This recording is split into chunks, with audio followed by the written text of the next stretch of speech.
여러분, 최근 원달러 환율이 1,500원 가까이 치솟는 걸 보셨나요? 많은 분들이 지금 어렵게 모은 자산 가치에 대해 깊은 불안감을 느끼고 계실 텐데요. 혹시 이걸 단순히 해외여행 가는데 돈이 더 든다는 정도로만 생각하고 계신가요? 사실 이건 훨씬 더 심각한 문제입니다. 지금 우리가 믿고 있던 대한민국 원화의 가치가 전 세계 다른 화폐에 비해 급격하게 떨어지고 있다는 강력한 신호거든요. 그런데 더 충격적인 사실은 여러분의 통장에 찍힌 숫자가 늘어났다고 해서 진짜 부자가 된 게 아닐 수도 있다는 겁니다. 오늘은 이 무서운 진실에 대해 차근차근 이야기해보겠습니다. 먼저 쉬운 예시부터 시작해볼까요? 4년 전에 3억 원을 주고 고성능 수입차를 한 대 샀다고 상상해봅시다. 지금 중고차 시장에서 이 차가 3억 4,500만 원에 팔린다면 어떨까요? 와, 4,500만 원이나 벌었네. 15%나 올랐으니 완전 대박 아닌가요? 그런데 여기서 잠깐 계산기를 한번 두드려봅시다. 4년 전 환율이 1,150원이었을 때 3억 원은 달러로 환산하면 약 26만 달러였습니다. 그런데 지금 환율이 1,500원이 된 시점에 3억 4,500만 원을 달러로 계산하면 어떻게 될까요? 놀랍게도 약 23만 달러밖에 안 됩니다. 뭔가 이상하지 않나요? 원화로는 분명히 4,500만 원을 벌었는데 달러로 계산하니까 오히려 3만 달러가 넘게 손해를 본 겁니다. 겉으로 보기엔 수익인데 실질 가치는 뒷걸음질을 친 거죠. 이게 바로 환율이 만들어내는 무서운 함정입니다. 그렇다면 도대체 왜 이런 일이 벌어지는 걸까요? 이 모든 일의 근본 원인은 바로 시중에 풀린 돈의 양, 즉 통화량에 있습니다. 여기서 우리는 미국과 한국을 비교해 볼 필요가 있어요. 미국은 지난 3년간 40년 만에 인플레이션을 잡기 위해 강력하게 돈줄을 조였습니다. 통화량을 단 3%만 늘렸어요.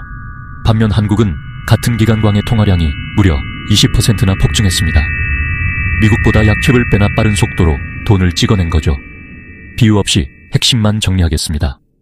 미국은 통화량을 조였고 한국은 빠르게 늘렸습니다. 시장에 풀린 원화는 많아졌고 달러는 상대적으로 부족해졌죠. 그래서 원화 가치는 떨어지고 달러 가치는 오릅니다.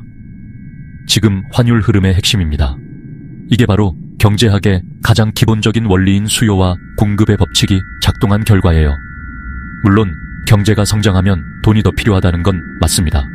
그런데 여기서 핵심은 속도입니다. 우리나라의 경제 성장률이 통화량 증가 속도를 따라가지 못했기 때문에 돈의 가치가 떨어질 수밖에 없었던 거죠.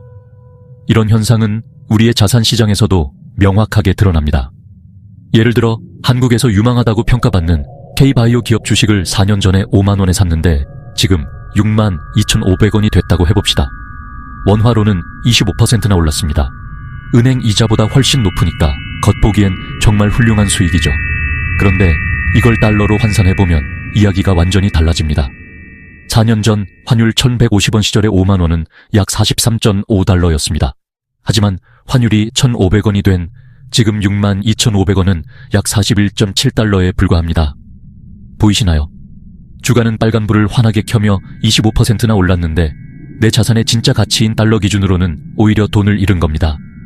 환율이 폭등하는 바람에 가만히 앉아서 힘들게 번 수익을 허공에 다 날렸을 뿐 아니라 원금까지 까먹은 셈이에요. 이제 부동산 시장을 살펴볼까요? 4년 전에 20억 원을 주고 서울 강남의 인기 상업지구에 상가 건물을 샀다고 칩시다. 지금 이게 23억 원이 됐습니다. 원화로는 3억 원을 벌었으니 꽤 성공적인 투자처럼 보이죠. 하지만 바로 여기에 가치의 착시가 숨어 있습니다. 같은 기간 원화 가치는 달러 대비 무려 25% 가까이 폭락했어요. 4년 전 1,200원대이던 환율이 지금 거의 1,500원까지 치솟았기 때문입니다.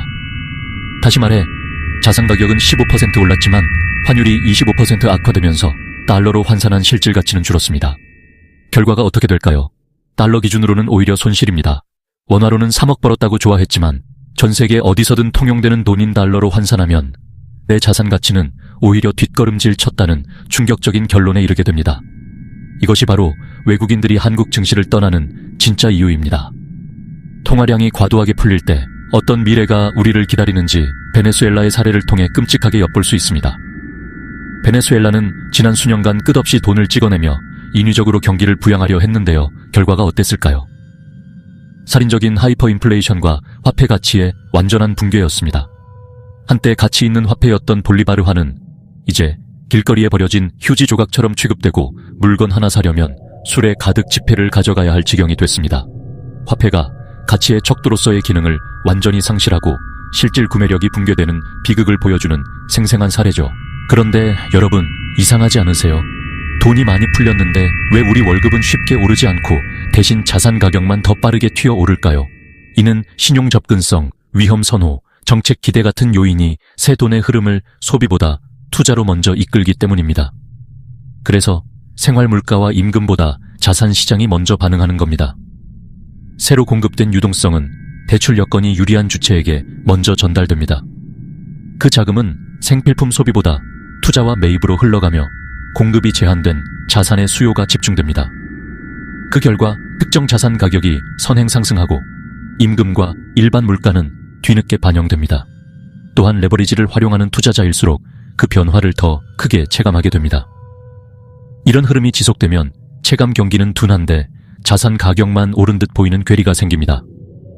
이제 이 괴리는 다음 구간에서 보실 분배와 금리의 문제로 이어집니다.